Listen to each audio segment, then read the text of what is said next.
How you guys doing today? It's Anthony Gangi. Welcome to another episode of Tier Talk, guys. We're going to be talking about senior officers versus the rookies. Who is at fault? Can we create a balance? We need to create a balance. It's going to be a great dialogue. I got Russ Hamilton in the wings. He's going to be coming out, sharing his expertise. But first, I got to announce my three sponsors. Guys, if you get a chance, check out American Military University. It's a great school, great college. If you're looking to get your online degree, seek higher education, check out American Military University, guys. They support what we do on Tier Talk. They also support what we do in the corrections profession. We also have Guardian RFID, from inmate tracking and cell checks to cloud-based business and artificial intelligence. Guardian RFID digitally transforms jails, prisons, and juvenile detention facilities of all shapes and sizes. Visit Guardian RFID for more information. And guys, we do post up content on Guardian as well. So if you guys get a chance, check out some of the content we have on Guardian RFID. And we also have Shaya USA. Shaya USA is the world's leading weapon, cell phone, and contraband detection system manufacturer for corrections. For more information, contact Joe Vasquez at 440-561-7615. He's a subject matter expert. He's passionate about our industry, and he will take good care of you. Mention Tier Talk. So if you guys are looking for a metal detector, maybe a wand, they got what you're looking for. Right now, we do need stuff for weapon detection. And we got Russ. What's up, Russ? Hey, here I am, Anthony. How are you doing tonight? Good, my man. How's Keepers of Chaos going? Keepers of Chaos is great. Over 5,000 now. We hit that last week. And you know what? We're just getting more and better quality people in there all the time. And I think people are enthused and really appreciating what Keepers of Chaos has to offer. Yep. Guys, if you had a chance, guys, you're on Facebook. Don't forget to check out Keepers of Chaos. And guys, Inmate Manipulation Decoded is now available. It is in, the link is in the description. You can also get it at Target too, which is pretty cool. And my daily reader, working on it every day, almost wrapped up with February. So that means I have January and February in the books. 10 more months to go. Woo! All right. So real quick, Russ, before we really dive into this topic, senior officers versus rookies, who is at fault? I think right now it's very important that we have a topic like this, because what we got to do now is we got to really get people in this profession. Now, guys, granted, external incentives, we get it. You know, obviously, that's a great way to invite people, maybe maintain, but it's not the only thing. It's definitely not the only thing. You know, when they come into the profession, we have to embrace them. You know, we have to show them we want them. We have to show them that the work they do has value. And right now, I think we lose out on that if we wind up partnering some of these rookies with disgruntled COs. Now, the question is, how much does the rookie got to give way for a disgruntled CO? How much should the disgruntled CO give way for the rookie? Hey, Russ, do you think this is a good topic right now? I think it's a great topic. You know, I've often related, stories about my first day and just, some of the obnoxious people that I met. But you know what? I won't leave it at that, because there were some great people who did, work with me to train me and to bring me along and to, try and fill my head with knowledge.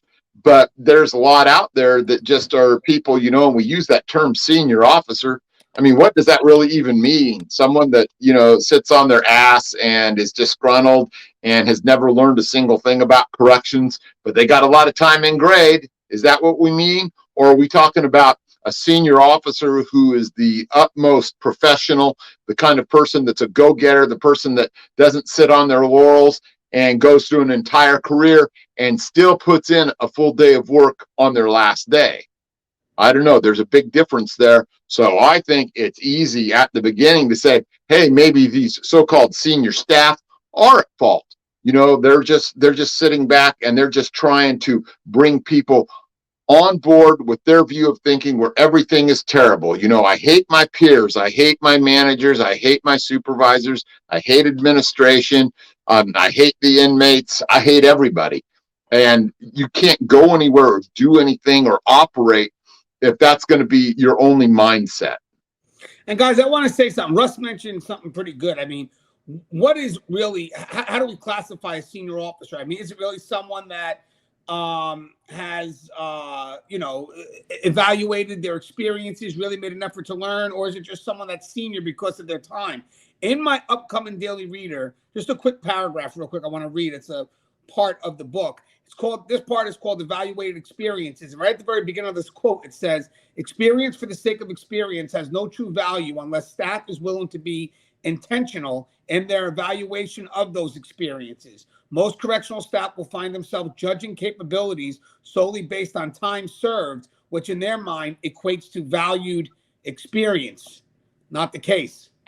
Guys, experience for the sake of experience has no value. It's what have I learned through these experiences? So when we talk about a senior staff member, what I'm talking about when it comes to a senior staff member is someone that has evaluated their experiences and now they have knowledge and wisdom through application of what they have learned.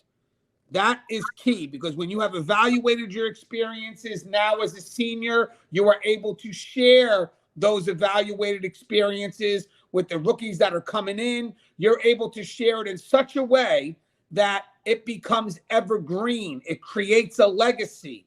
And then when these rookies move up, they'll always remember the impact you've had on them, because again, you haven't just passively gained experience, which really it doesn't add up. What you have done is you've made it intentional to learn, to play the what if game. And just so we could be on the same page, Russ, what's your thoughts on evaluated experiences versus just experience for the sake of experience? Well, there's a real easy filter that you can look at if you want to see, what's going on and whether or not someone truly is a senior officer or not. I mean, who is the person that gets tapped to go do something that's maybe a little bit tricky, a little bit dangerous, a little bit, outside the norm of the normal scope of duties? Is it that person that's sitting back and disgruntled? Or is it someone who's on the ball and has taken those evaluated experiences and inculcated them into their personality, their knowledge base, and their willingness to apply those to different situations? I can see, guys out there, maybe they've only got 3 or 4 years of experience, but the sergeant is walking up and say, hey, you know what, there's something going on down at this other end of the yard. I want you guys to go down there and then call me and tell me what you're seeing. Or, maybe, hey, I need you guys, you two right there, to go into this dorm, and we're going to have to handcuff everyone in there because we have a bunch of drunk inmates in there. So if you're being relied on to deal with the ticklish scenarios, that's a good sign that you are indeed a senior officer, regardless of how much time you have in. If you're just passed by and just like, man, I don't even want that guy around, man, he's just gonna be running his mouth, and he's not gonna put in any real work, and he's not going to be a value to the team, and in fact he may be a liability with regards to getting someone hurt, then that his so-called senior experience is really just time and grade. Yeah, and guys, the term senior officer, because we do look at that as value, which means that the person that has earned that title has earned that title. Okay, it is. I mean, I'm talking about people that have learned through their experiences and are of value when they connect with the rookie, because they can share those experiences. So again, anybody could, take claim and say, okay, well, I guess I'm a senior officer now. I guess that's something that's my title. I would challenge that. I would say I get it, but because people lean on senior officers for advice, because they lean on them for being a good example and a good role model, please, guys, have value in what it means to be a senior officer. A senior officer means that you are no longer a junior officer. So at that point, a senior officer has to have positive influence on those that are juniors. And by the way, guys, as I said before, senior officer, it takes time and evaluated experiences. Again, I know a lot of stuff happens in corrections, and passively we'll learn things, but if you're intentional with your learning, If you're intentional with trying to understand the experiences you're going through, that's going to have tons of value later for yourself and personal growth, for the agency growth, but more importantly, when you share those experiences with someone else in an effort for them to grow, because eventually you'll be leaving and you do want to leave that legacy behind, with those good practices that, you've learned through the course of your career, the course of your lifetime in the field of corrections. Okay, so Russ, what exactly would you consider a disgruntled employee? That's kind of a big, broad thing, and we see a lot of it in corrections. People are put through a lot of different stressors in corrections, and so there can be points in your career where you are disgruntled, you're disaffected by the circumstances that you've been put in. But that doesn't mean that you're not productive. It doesn't mean that you're still not, on the ball and, you've got some game to use in, these difficult, stressful, dangerous situations that we get put into. But there's a whole other class of those people out there, the haters and the ones that, they wear that disgruntlement, as a badge of honor because it's the only thing that they're truly good at. They don't have the ability to, play the game out there with the inmates or with administration or do what they have to do to help their fellow officers.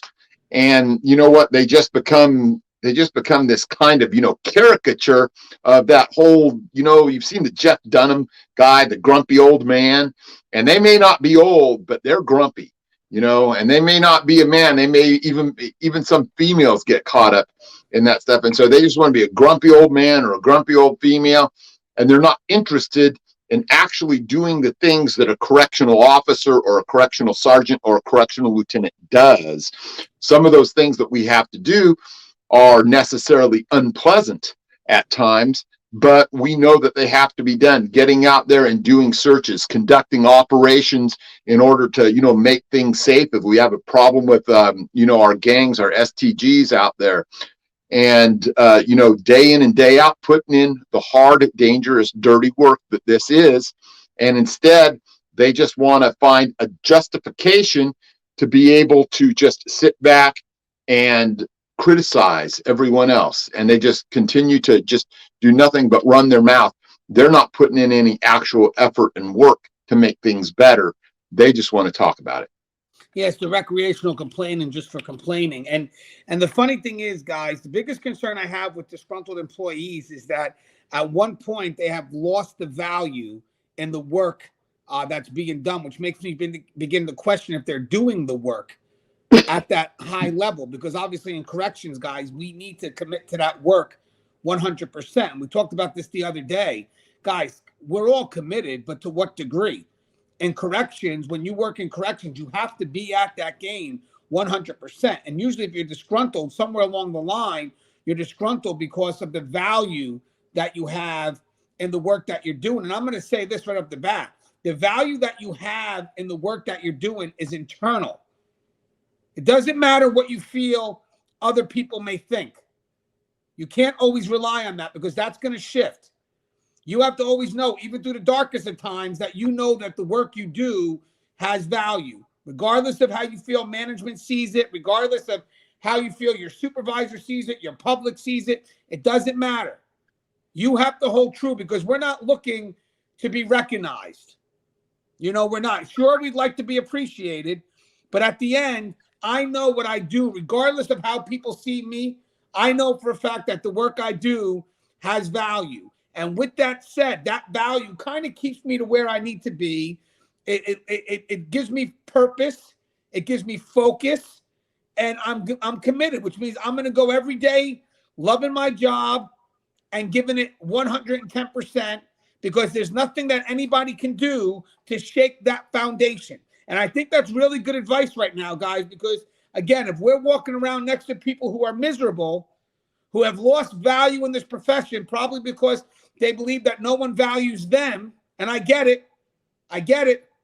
But if we let that feeling that's external overwhelm us, then the problem is we stop committing to what needs to be done.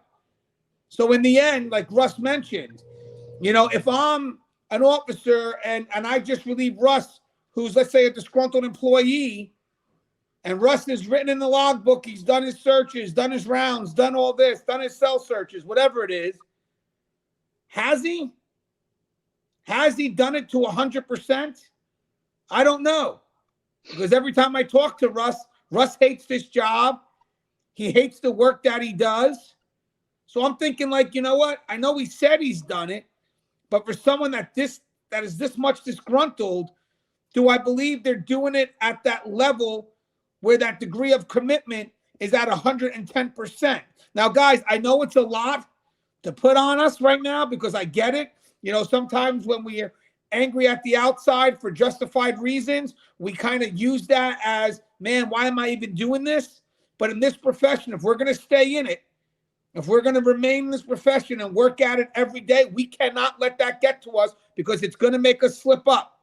Because we're going to wind up being so angry at everybody else that we're going to think, well, you know what? If they don't have value in me, then I'm just going to stop doing what I'm doing. But who's the one walking that tier? If it's not you one day, it's the peer that you have that you get along with, that you're best of friends with, that we're family with. So in the end, if you're not going to put 100% in because you're mad that management's upset at you, the people that do directly get affected by that first is going to be you or the brothers and sisters that are relying on you to do your job effectively. So what's your thoughts on that, Russ? Oh, yeah, 100%. There's, we just find ourselves in these positions where, people start, falling off the wayside with all of their disgruntlement. And then it becomes kind of cliquish and it kind of becomes the cool thing for some of these people to do. And they're laughing at everybody else, say, oh, yeah, you know what? I didn't do nothing but sit on my ass all day today. Really? I mean, you couldn't do one round. You couldn't, go check out, maybe work to, help the squad validate a gang member, or you couldn't, maybe go out there and, dig up a couple of weapons. Just the idea that, you're just in it to be the least common denominator, rather than someone that, aspires to try and be that impact player that wants to get in the game and wants to, maybe make that big touchdown, maybe, be the one to move those chains forward and to, try and, to just try and, be able to bring something to the rest of everyone else. So everyone else is a little bit safer. Everyone gets to go home. And it's just, you want to be able to be that contributor to everything that goes on. But, we see it time and time again, just want to be disgruntled, want to find someone to blame.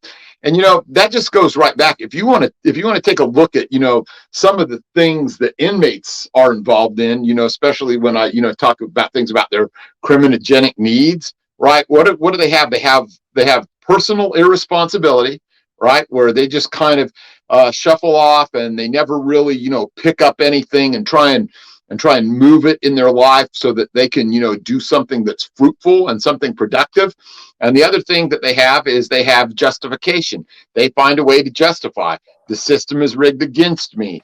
There's, all of the people that are the ones that make the policy, the procedure, like the politicians, it's rigged against me. And it's that way wherever they go, whatever job they have, whatever entanglements they have with the criminal justice system, that's what they do. They make excuses and then they exhibit personal irresponsibility. And then they just, woe is me, I'm the victim. So if you want to continue and you want to be more like an inmate, by all means, continue down that path. Yeah, and guys, we're not telling you to be positive and polish a turd. I mean, at the end, it's still a turd. But we're telling you to be optimistic, which means, okay, we're going through stuff now, but it doesn't mean that things are always going to be this way. We have to stick through it. And guys, it's very important we do that, and we can't give up because in the end, guys, the reason why we're not having a lot of people join this profession, besides the external, of course we need more money, we need all that, but there are some people that, still find their way through it, regardless of where those external incentives are at. They find themselves in this profession and they find themselves next to people who lost value with it. Also, when you're watching videos all the time and the videos talk about this profession will destroy you and all this other stuff, and they don't give you a window out. It's just like, this profession is going to destroy you. The stress is going to kill you. The anxiety is going to get to you. And, you're going to lose your family. Yeah, these are things, of course, we always have to worry about. I get it. But these are also things that are in our control as well. Coming into corrections, guys, there's so much research that we have now that we didn't have before. So you have to realize, yes, I know what I'm getting into. I know that this isn't going to be the best environment. I know this isn't going to be hunky-dory. I know I'm going to go through stress and pressure. You're not telling me anything new. What I need to know is, I know I can do this job, but how do I deal with those stressors? How do I deal with that anxiety? I mean, that's the key. So technically, there is a balance there. Yes, I'm coming into this profession. I believe I can do it. I know what I'm walking into. But having said that, let me make sure I know who I am going in. And let me make sure that I have that right mindset throughout this profession. Now, I say all that to say, because if we're looking to motivate people to come into this profession, because remember, these are people that there are senior officers right now that are disgruntled, that they find time just bad-mouthing the profession, and they do it in public forums. They've done it in Keepers. They've done it on Correctional Officer Brotherhood. These are Facebook group pages. And the problem is, here we are promoting something good like, guys, best ways to work with management, or 5 tips to be a supervisor. And then you get, like, for 5 tips to be a supervisor, here's the first tip: just don't become one. It's not what we're trying to sell. Because that same person who says just don't become one is also the same person that's saying, man, I don't know why no one wants to go in this profession. Or I don't know why good people don't want to get promoted. You can't do that. Having said that, and by the way, guys, that already builds a separation between you and the person moving up, those that do decide to move up. So with that said, guys, we have to realize something. We need to get people in this profession. But then we find people that, the ones that are fighting to say that we're not doing enough are the ones that are really painting a negative image. And it's hard for us to get past that, because people want to believe in that negative image because it's easier to believe in. Then we come up, we do a show, and we say, okay, we get that. We see that. We know that exists. But here's what we can do. Because in the end, guys, if we're going to make this a career, you want to wake up at the beginning of your week wanting to go to work. I still do that. Russ did it. Russ still does it. You have to have a want to do this job. And the people that are going to try to come into this profession, they're going to see the profession through your eyes, how you see it. Because, again, they're vulnerable. They don't know. And they partner next to you, and you're miserable. And it's like, well, why am I even doing this? As you said, the incentive isn't right. I thought I could find purpose here, but you're telling me the work has no value. So therefore, why am I even here? So here you are, this person being disgruntled, pushing that rookie out. And then that same person that pushed the rookie out is also saying, yeah, we're not doing enough to keep people in this profession. Guys, I will tell you something right now. Here's what I think is going to happen. I think if we're optimistic, and the few people that do the research that aren't motivated by an external incentive, but have a deeper purpose coming to this profession because they feel something great, they feel that they're connected to something, some service at a higher level. Once we start getting more of them, more that are defined by a purpose as opposed to an external incentive, which I'm not saying, of course, we need. I'm not saying we don't need it, but of course we need a good external incentive. But in the meantime, they start filling up the rank and files. All of a sudden, guys, the value of the work, how we're seen, starts to elevate. It starts to lift. And then people start to see, wow, there's not miserable people that work here. There's really good professionals that are really providing a good service. You know what? We should give them more. We should make the effort to pay them more. Because the people we're getting now that are interested, wow, some of them are college grads, criminal justice people, and they're coming in and they're making their impact and they're serving a greater purpose. But having said that, guys, if we don't see that with the people that are coming in and we're quick to push them away, then we're keeping the status quo. What's your thoughts on all that, Russ? Yeah, when I talk to people about this profession, I loved the job that I did. And, I've said before, that doesn't mean that I loved it every single day. That doesn't mean that I didn't go through some dark times. That doesn't mean that I didn't, face some significant obstacles. But what it did mean is that for the most part, I looked forward to work. I looked forward to, having those challenges presented to me and adapting, overcoming, and in the end being victorious most of the time. Uh, but I think that we can be realists and we can talk about the negative things that are involved. But we can also talk about the positive, and we can bring this profession, if we all work in it together, to mean something more and to provide more positives than there are negatives. But the negatives are just so easy to do. One of the terms that I've used, and I've used it tonight, is do you really want to be the least common denominator at your facility?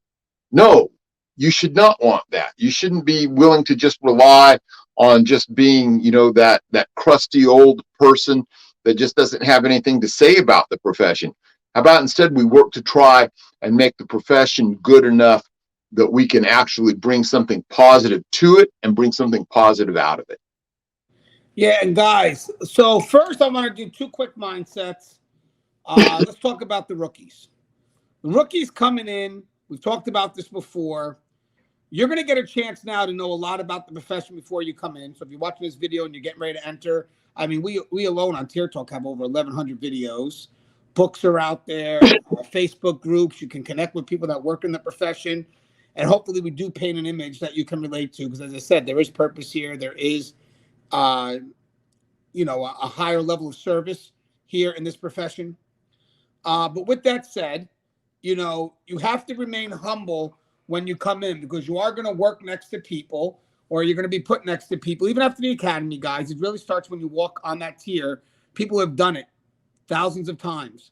That if they really have done it and evaluated their experiences and learned every day, there's so much knowledge that they can share with you that will make you better no matter where you go in this career. It really does start at that front line, whether you go lateral to something better, or whether you're moving up in the ranks or switching over departments.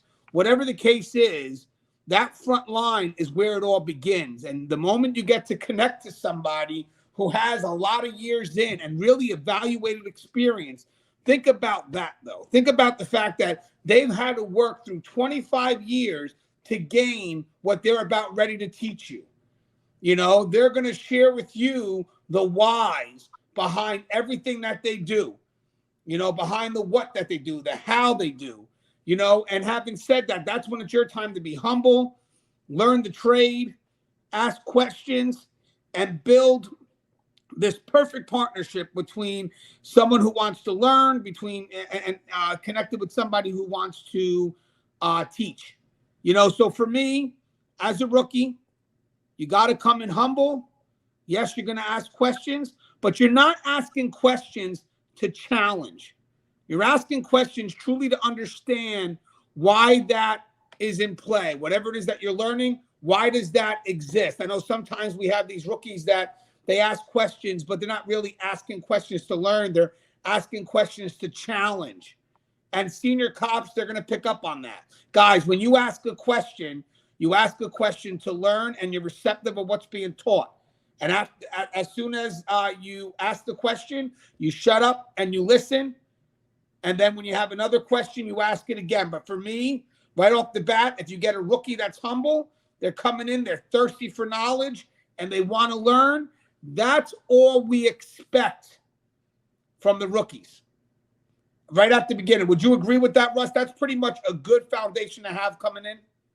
Yeah, and I think that at least for me, right? I've had the chance to speak to hundreds of rookies, hundreds of cadets, and actually pull them aside and help them with what they're doing, and just try and be a giving officer, a giving sergeant, to try and put them in a position where they feel more comfortable in the job, that they're feeling like they're actually getting value from what they're being taught, and that they're actually able to take what they're being taught and apply it to situations when they're not around anyone, when they don't have any supervisory contact or, you know, backup from their peers.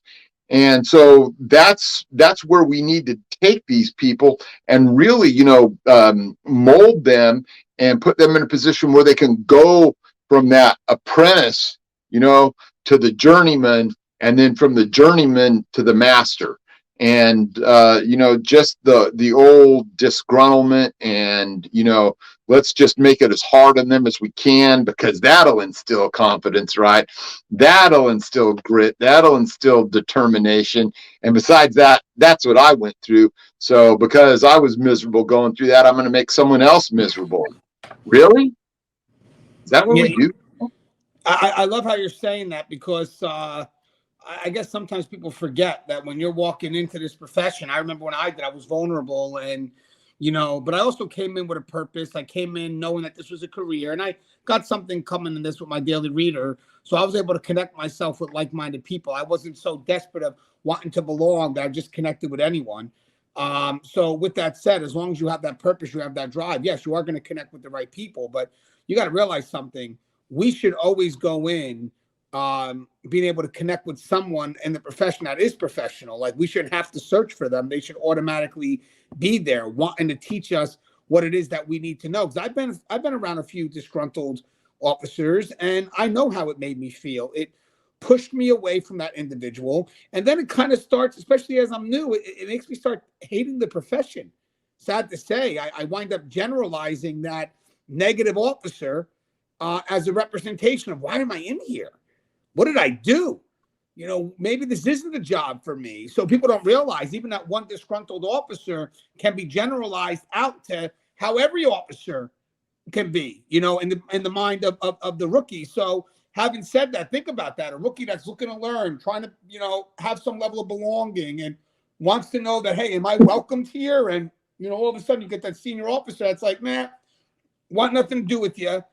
You know, think about what that does. I mean, we've all been through it, because we probably all dealt with that one disgruntled officer. And like Russ mentioned, you know, we should go back. If we're feeling disgruntled, we should go back and remember how that felt when we were rookies, and probably having to go through that one disgruntled officer that just wanted nothing to do with us because we were new. It's like, you know, you get an old person who hates children, and it's like, well, at one point you were a child. You know, I don't get how you can hate children. At one point you were a child. Same thing here. Like, how could you hate rookies when at one point you were a rookie? So with that said, I don't think it's a great way to start people off in this profession either, because if you're starting them off where they're looking to connect and you're pushing them away, that's a horrible foundation for them to start this profession in. So with that said, now as we start to cross into the senior officer perspective, you know, you have to be very mindful. These people are coming into this profession. I feel, and we'll start with this first, it's up to us to set, as senior officers, it's up to us to set a very powerful first impression that will last with them through these challenging times. Now, here's my thought on this. If you are disgruntled and a rookie officer comes into this profession and they connect with you and you have no value in this profession, you push them off, the foundation for that rookie officer is going to be horrible, that when the moment gets tough in this job, because it will happen, they have nothing to hold on to. They have no positive experiences. The foundation shit. And at one point, like, yeah, this isn't worth it, I'm out. But if on the adverse of that, if I am a rookie and I connect with Russ, who reminds me of the value of the job, and he's happy, and he's a great role model, and I look at him and I see maybe potential in myself to be that way. There could be shitty times in this profession, but then I could look at Russ and I have this strong foundation. It's like, no, I can get through it. Why? Because I worked with Russ Hamilton, and Russ Hamilton had such an outlook on this profession, such a role model. He believed in the work. He had value, and he told me right from the get-go, we're not going to have perfect days.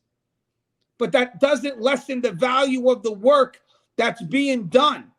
So that initial impression, Russ, right off the get-go, if I'm a rookie and I'm going to that senior officer. How powerful is that initial impression?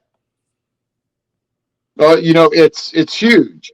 I'll just harken back here, and I know I've told this story before, but my first day, showing up, the first actual shift that I worked, I came into fifth tier, East Block, Bayside, which, if you know anything about California Department of Corrections, that's death row. All right, that was my very first actual shift. And, I got there, I was like 45 minutes, maybe almost an hour early, because I wanted the lowdown. And I thought that, I was going to have, this great professional officer who's going to show me all the ropes and sit down and talk to me and tell me a couple of things. And, that way I'll be safe, because I had the realization that I was in a very dangerous place. And so I get up there and he just looks at me, throws the baton, the keys, the what do we have there?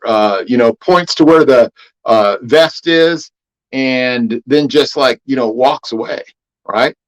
And so I'm scrambling for all this stuff, and getting the keys and stuff, and I've never really worn any of this garb before, and trying to figure it all out. And I have some inmate in the very first cell telling me, hey, what you're going to want to do is you're going to want to handcuff me and take me down to the shower, and then you'll push the telephone out here, and I have it all written down which cells it's supposed to go to. And I'm like, whoa, I'm about to take advice on running things from an inmate inside death row. And so I ended up calling the sergeant and saying, hey, this inmate is telling me this. And he said, yeah, just do what he tells you. And then I was like, oh my gosh, what am I going to do? So later on, some people came and helped me, adjust a little bit.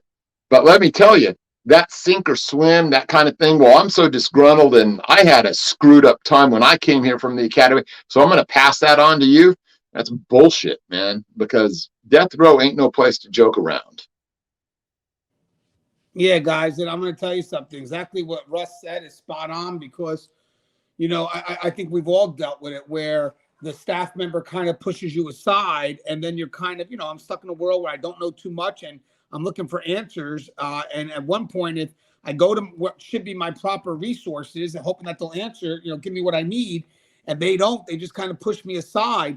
In my desperation to find an answer, I'm going to go to some unlikely resources. And because I don't have enough experience to kind of judge if the answer is right or wrong, and the inmates know that, they're going to be able to sell me a bridge. And it's even worse when a supervisor tells that officer, you could trust inmate such and such. Because now you're passing off a good resource, which should be the sergeant, and the sergeant themselves is connecting themselves to an inmate. Inmate Hamilton's good. If you have any questions, don't bother to call me. I'm only your supervisor who's supposed to have your back. Don't call me. Go ask inmate such and such. But by the way, don't trust inmates. A little bit of a conflict there. A little bit of a conflict there. Telling me not to trust an inmate, but now you're telling me to go to them. Well, it seems to me if the only way I could see or alleviate that conflict is because maybe you're lazy. Maybe you don't want to be bothered by me. Maybe rookies annoy you. So you'd rather push me off to an inmate because you don't want to get off your ass. Now, with that said, look what you just did. The fact that you don't want to get off your ass, you just pushed me over to an inmate. Left me right to the wolves. And here we are trying to go in this profession knowing that we have each other's back. And I can't even go to you for simple advice on how to run a unit. What does that say? So with that said, going back to the senior officer perspective, it's hard for me to say 100% that if I have a rookie, right, that's humbled, wanting to learn, want to be embraced in this profession, has value, has purpose. Okay, so this person's in this profession for the right reasons. They've connected with us. We've motivated them. They've connected on Keepers of Chaos. They're talking to people in the profession, and we got them pumped. Trust and believe the people that they probably have many reasons not to be in this profession. I just had a message today from someone. Let me read something. I won't say their name, but let me read something here. Let me read something. This is someone I would like next to me. I got a message today, right? This message says this. Hi, watch your show and take in everything you say. I love corrections and believe it's my calling. I need your advice because I have my degree and I'm ambitious in terms of my career. I see myself one day maybe even becoming a warden. But my family and friends are telling me that joining corrections, I'm selling myself short. How can I stay firm in my decision to be in corrections because this is my calling? I've had family and loved ones complain of pay or this or that, and at this point I'm just settling. It's disheartening alone in a tough, mentally grinding career field. So I responded back, most people will never understand the hard yet rewarding work done behind the wall. Remember this, you have to live your life on your terms. If you truly believe your calling, your heart is in this profession and that you can make a difference, then go for it. It's your life and your dream. You never want to live a life always wondering what could have been.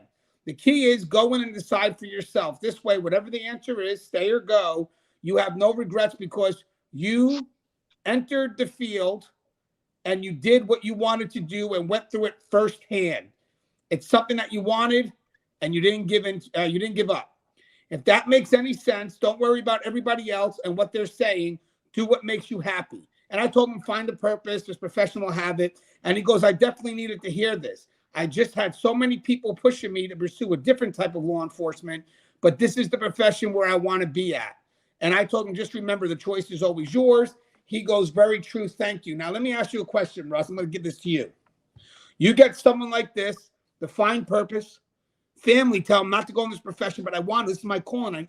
I think maybe even one day I could run a prison. So you got a guy coming in with a career-oriented mind, growth mindset. This person's coming in for the right reason because the family said, yo, you got a college degree. You can make more somewhere else. Why the hell do you want to go into a prison? He's like, because it's my calling. It's what I want to do. So this person is properly motivated, right? What happens now when I put him next to a disgruntled individual who devalues the profession, who makes a joke out of this person's dream and ambitions? And in the end, do you think this person here has to be the one that has to navigate around that disgruntled employee? Or do you think that maybe this disgruntled employee should wake up because there's someone here with great potential that if you don't wake up and change your ways, you're going to push someone good out? What's your thoughts on that, Russ? What happens if we were to connect him to someone disgruntled? Yeah, well, that person is going to run into someone disgruntled.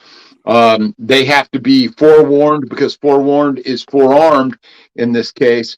But you know what? Having someone that has that kind of drive and can see themselves, doing the things that you need to do in corrections, is rare at that early point in the game like this. A lot of people, come to it a little bit late and they do just fine. But someone with that kind of drive, we don't want to squander that.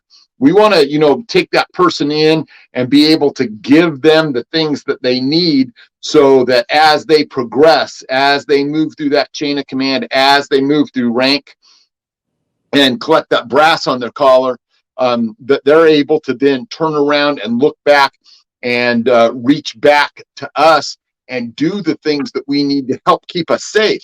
Because too many times we're forgotten about by the upper echelons and stuff, and that's why some people become disgruntled. But those are the people also that they don't want to step forward. They don't want to do something else, or they just are in such a place that they would rather see those conflicts happen because that's what secretly makes them happy inside, and they're overjoyed at the failure of someone else. And that's the way they get their rocks off. And that's the most destructive kind of person that we sometimes have out there. But that's why we come out here and we talk about these things and we try and say, hey, look, these are the things you have to do to be proactive, to armor yourself against those things and to try and reach back and train and take people under your wing and try and, move things forward. So Russ, just so for clarity here, do you think it's the rookies like this? Do you think it's on them to do what they can to create a relationship with the disgruntled officer? Or do you think it's really on the disgruntled officer to kind of shift their thinking and do what they can to motivate and find, to motivate and cultivate the potential in this employee? I think it's up to the rest of us that are aside from that disgruntled employee, because I don't see people like that ever change too much, right? I think it's up to us to look at what's going on and say, hey, you know what? He may not want you to tag along with him, but you come and tag along with me.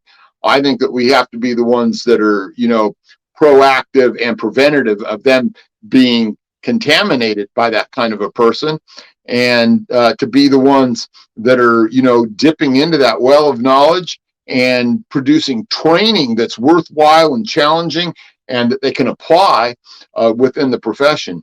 So I think it's just, none of this sink or swim crap that we've been told is A-okay over the years, but, just look out for those people and, do everything you can. When you're a tiny little seedling, you can't stand up to the rain or the snow or the hail or all the bad things that there are in the environment.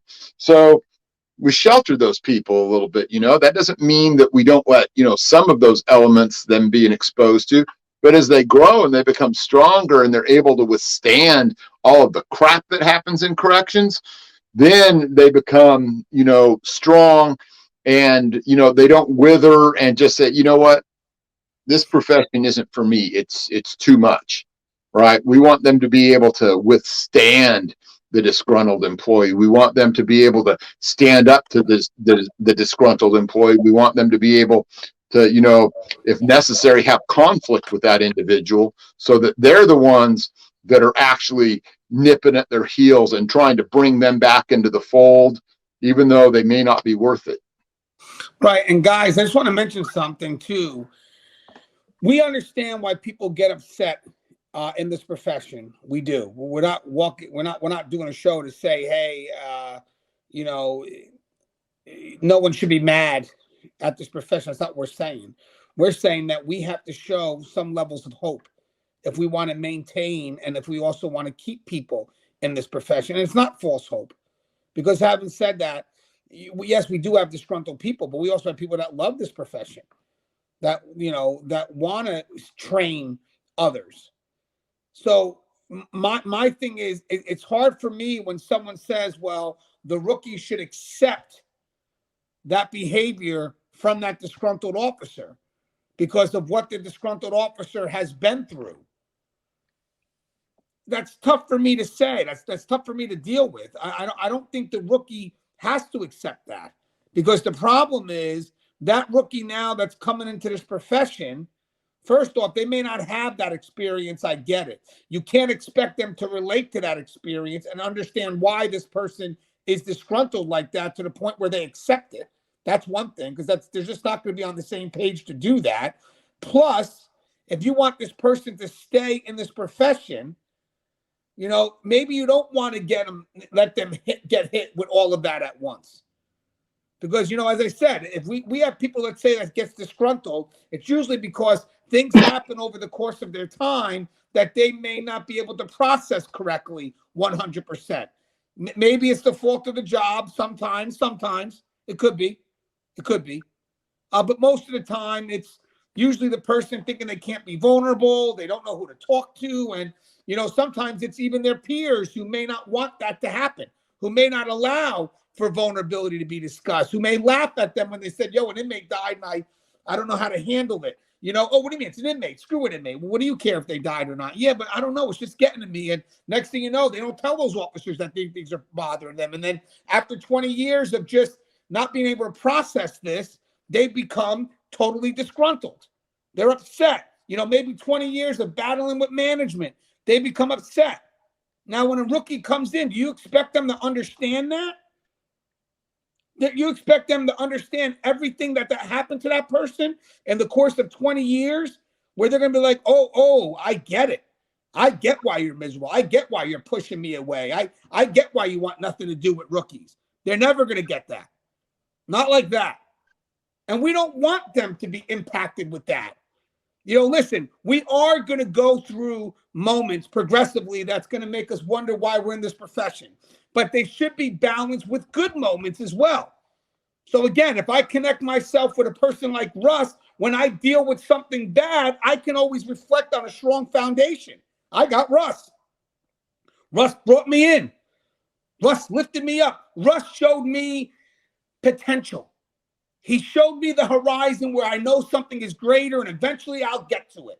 But with that said, if I go right to that person who's disgruntled for 20 years because they haven't had a chance to really process things through, how do I deal with that without having nothing positive to stand on?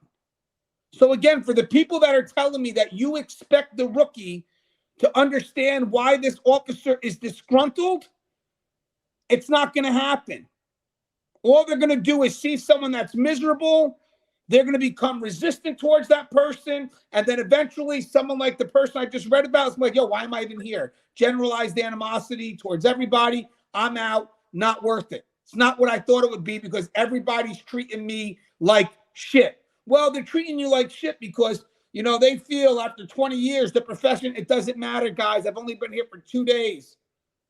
2 days. How am I supposed to really understand what someone's been through 20 years? But having said that, again, just to reiterate one last thing, 20 years, I get it. But also, I've been here for 20 years. And then when I partner with Gangi, he's positive, and Gangi's been through some shit too. So where's the concern? Is it maybe Gangi was intentional to make sure that he knew the career he was getting into? He knew where it could take him if he allowed it to, but he was intentional with his growth. He did what he had to do. And at the end of the day, when he retires, he never changed. He stayed who he was. I want to train next to him. But on the adverse, you get another guy who just profession got to him.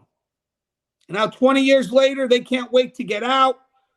They have their life has been just excuse after excuse after excuse, hating everybody and hating everything. And then when a rookie gets partnered to them with has the greatest potential in the world, they've been pretty much like, yeah, screw that rookie, guys. This job's a joke. This job has no value. Screw your peers. Screw this. Screw that. Screw everything. And now this rookie has no knowledge of this profession, no experiences. This is the initial impression that they get. You're telling me someone like that after day one is like, you know what, man? I don't even want to be here. Russ, what's your thoughts? That's a lot there, but what's your thoughts on that, Russ? Well, yeah, we don't want that rookie to see himself as being that defeated, disgruntled employee, 10 years down the road, 20 years down the road. We want that individual to be around those other individuals that they look at and go, wow, I want to do what that guy's doing. I want to be able to, walk into that day room and read it like that and come up with a bust. I want to be the guy that can, go in on that tier and, find all of these weapons. I want to be that guy that, knows exactly how to pull off, a touchy, risky, high risk transport. I want to be the one that aspires to be able to, direct troops in battle when we have to go out on that yard and we've only got 15 officers and we've got 1,000 inmates and they're all fighting. And, we have to bring the 37s onto the yard. And, I've seen what that guy can do. I want to be like him. I want to emulate his skills, not exactly, and not in personality, but be able to know that I am as professional as that person is. I can pull off tremendous feats of valor under difficult, pressure-filled situations that are inherently dangerous. But so, guys, what kind of person do you want that? Do you want that rookie around? The second kind that I mentioned, or the first kind? Let them want to aspire to be something. Right, Russ, I want to read a quote for you. By the way, Russ, that's exactly, we're exactly on the same page. And guys, this may not be a dialogue that's well received, but it has to happen. Because in the end, we do need people to remain in this profession. That means that we all have to look inwards. I mean, we love pointing the finger. We love it. But here's a mirror now. So many believe that working in corrections can negatively affect your mental health. If that is the case, is that because of A, the job itself, B, the person working the job, or C, both? So, Russ, let's have a little fun here. I had 278 people vote on this. Do you think, so I'm going to read the question again, and then I'll say the three answers. You tell me what the percentage is. Many may believe that working in corrections can negatively affect your mental health. If that is the case, is that because of the job itself? What's the percentage, 100% out of that? What's the percentage that out of 278, what's the percentage that they said the job itself? I'm going to say 55%. Okay. What's the percentage that they said the person working the job? I'm going to say 30%. And what's the percentage they said both? The 15. final 15, right? Yeah. Okay, guys, the person working the job. That means, again, read the question one more time. Sorry about that. Many may believe that working in corrections can negatively affect your mental health. If that's the case, is that because of the person working the job? Answer to that was 8%. 8% of the 278 people believe that it's all about the person working the job.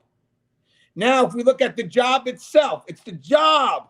It's just the job that's messing with my mental health. 34%, which leaves 58% out of 278 that said it's a mixture of the job and the person, which means exactly what we said. This job will affect you if you allow it. So for all the people that are preaching the negativity, the job is going to kill you, stress, all this other stuff, I understand that.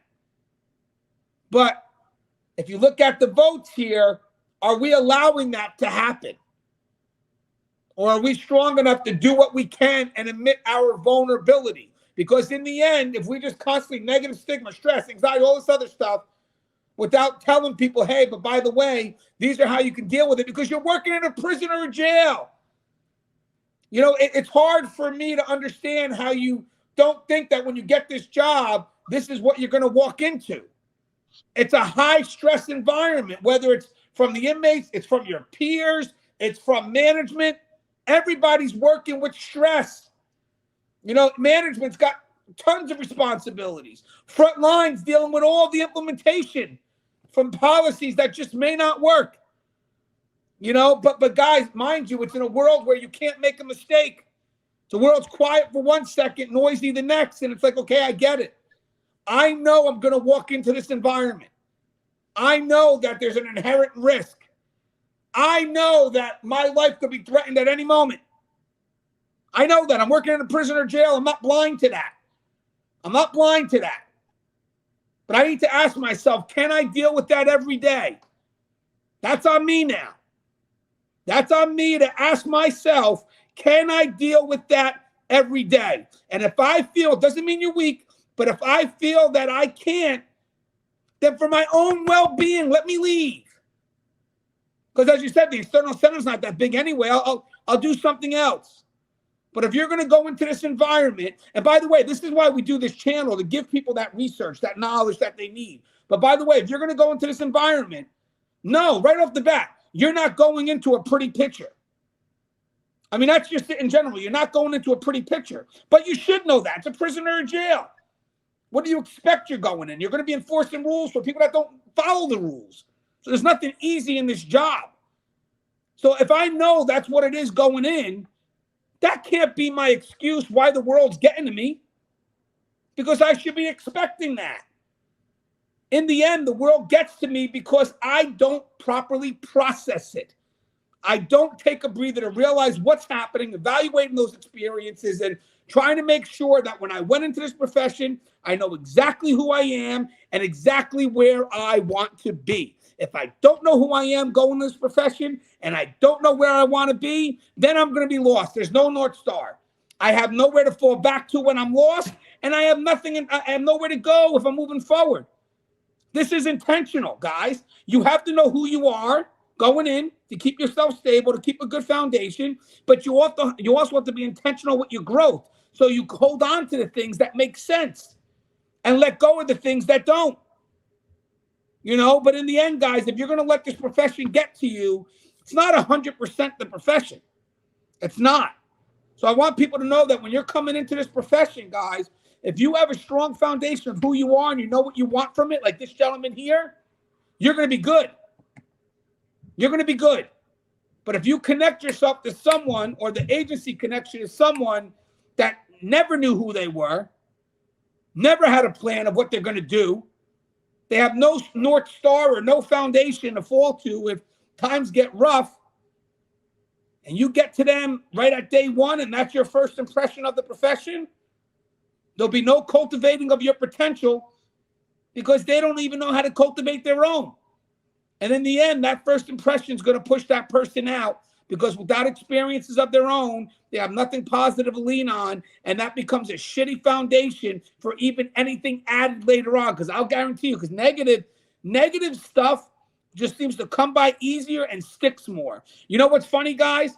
I could do a video that could change the world, and then I could have hundreds of comments that said, this was a great video, blah, blah, blah. You and Russ banged it out, blah, blah, blah, blah, blah, blah, blah, blah, all good stuff. But then you get that one negative comment. You and Russ don't know what the hell you're talking about.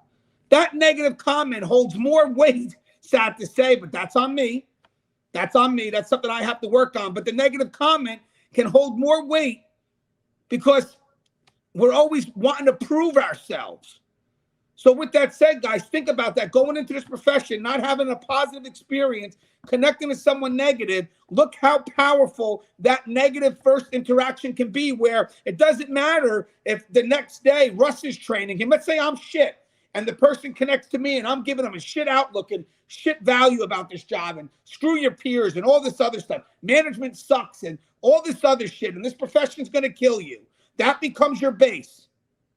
Now, the next day, Russ comes in and, hey, guys, let me tell you about the value of the work here. And let me tell you how our peers got each other's back and, and what we're doing to help you grow in this profession. No matter what Russ could do at this point, there's nothing he could do to eliminate that foundation. So Russ's good thoughts, his positivity, his motivation, the cultivating the potential, all these good things that could keep this person in the profession and make a damn honest career, it holds on these little petty little sticks that's ready to break at any moment. Because I'll guarantee you, when the day is done, that person is still overwhelmed by the thoughts of the disgruntled individual. Am I right on that, Russ? Would you agree? Yeah, I think that because, like I always talk about, things always want to settle to the lowest level that they can. And that's part of the problem, is that we get to that point where those people that are pushing that lowest level that things can settle to, it's easy for them because everything's downhill.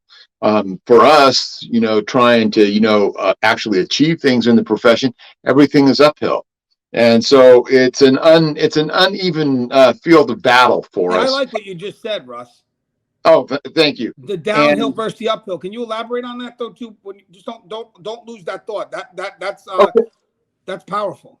Yeah, absolutely. I spoke earlier in the tape about, talking about the least common denominator.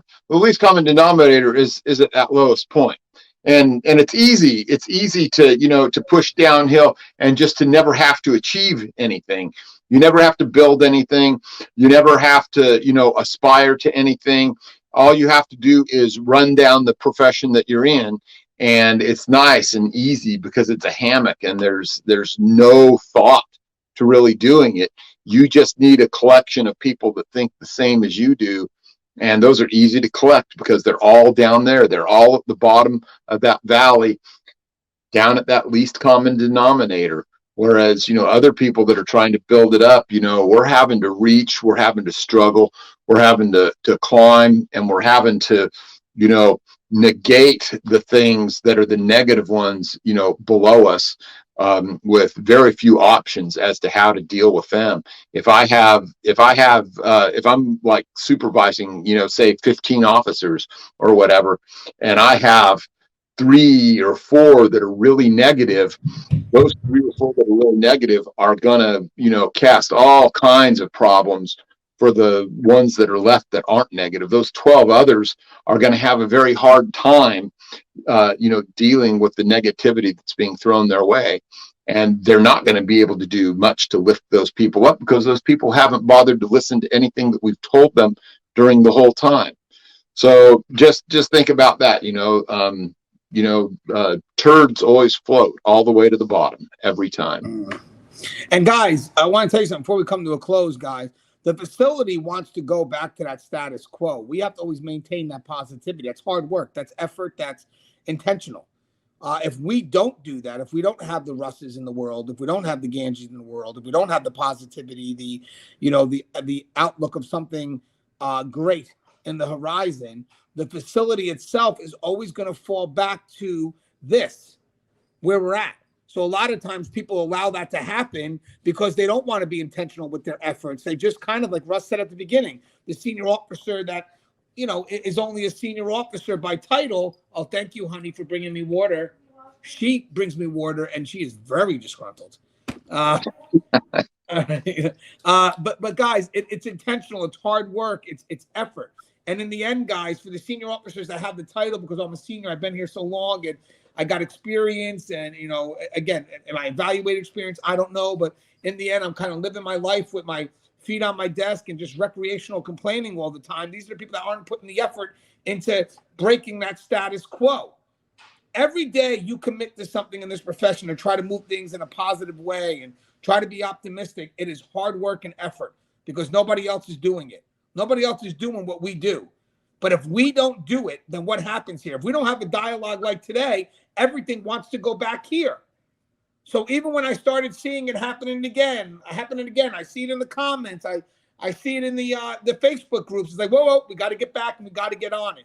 However assertive, however aggressive, it has to happen.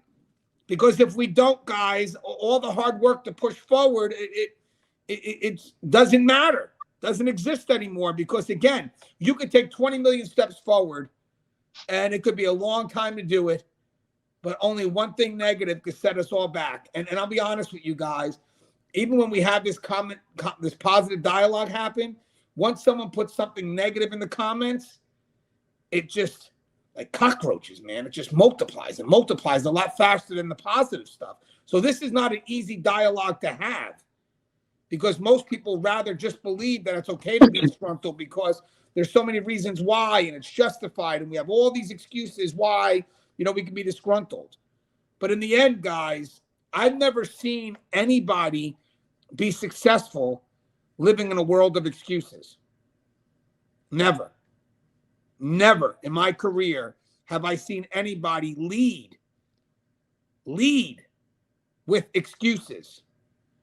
Just doesn't work. It doesn't mix. It's in conflict. So, hey, Russ, in closing, what's your thoughts? Was this a needed dialogue? I mean, is this something that we have to inspire to be and correct? Well, I just want people that are out there, especially those that are young in your career, to go to the places like Keepers of Chaos. You'll notice that, in Keepers of Chaos, although that's the top of the byline, the other part of it is where we talk about, this is for professionals. It's not about, running the thing down. It's not about, just, jokes and slaps on the backs all day and stuff. This is really where, I try and aggregate some news items. I try and, put the things up where I've contributed here at Tier Talk. It's where I put up the things where I contribute over at Guardian RFID, and where I try and build a dialogue and a knowledge base and something for people to be able to grab onto that's of a positive nature that they can use as they go through their profession, and not simply be, like I was on my first day where I had all this disgruntlement thrown my way and I was there on the top tier of death row and just kind of left to my own devices, following the advice from a person that had been sentenced to death because of the heinousness of his crimes. So, I mean, where do you want to leave the rookies like I was that first day? You want to leave them up there on that tier and just, hope that they, you know, become as disgruntled as you? Or do you want to take them under the wing and try and nurture and cultivate them and put some positivity back in there that you can use to actually achieve some things in this great profession? So that's why I spend time doing the things that I do. That's why I work toward these things. And, you know, you youngsters out there, you're going to be the ones to carry the day at some future point. You're going to be the ones that are going to step up. You're going to be, you know, directors of a department, or maybe a warden. Maybe you're going to be a lieutenant or a captain or something. You're going to have the chance to implement policy and make things safer for all of us, safer for the public, safer for the inmates, get us some good equipment, get us some great training. You know, who knows what you people can do. And my part of that will be like those ripples in the pond, you know.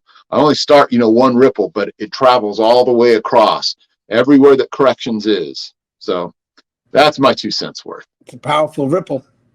Hey, guys, just in closing, I mean, we have to make an impact.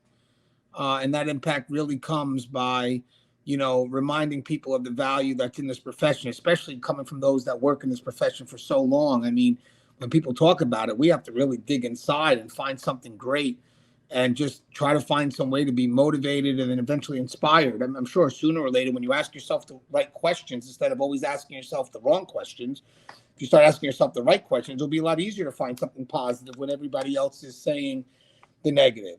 I mean, this just is not to be positive because it's a public appearance. It's to be positive even when you're at work and you're not out there with the public. I mean, you have to believe in it.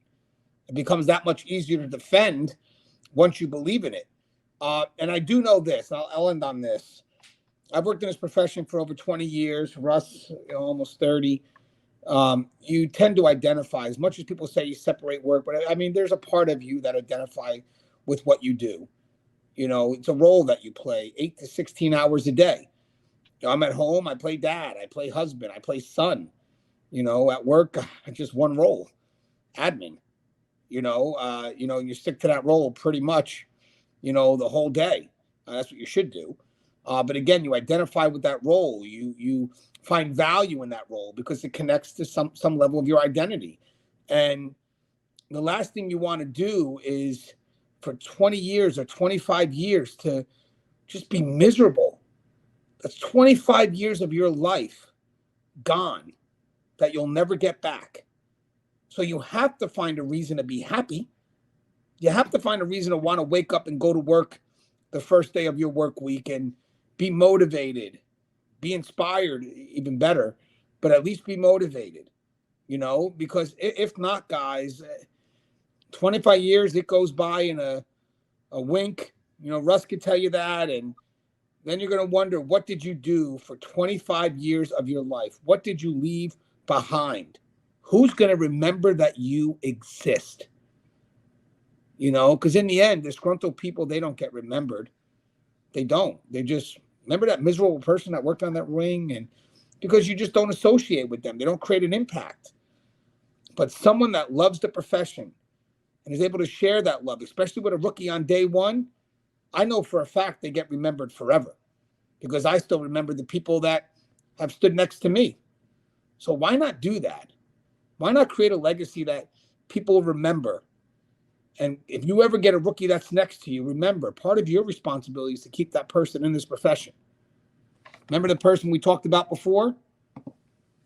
It's your job to keep them. Everybody's telling them to leave. It's your job to remind them why you should stay. As always, guys, the show is tiered up. If you haven't, please subscribe, interact, engage, comment, hit that bell. Bell's going to notify you every time I post a video. Stay safe. America first.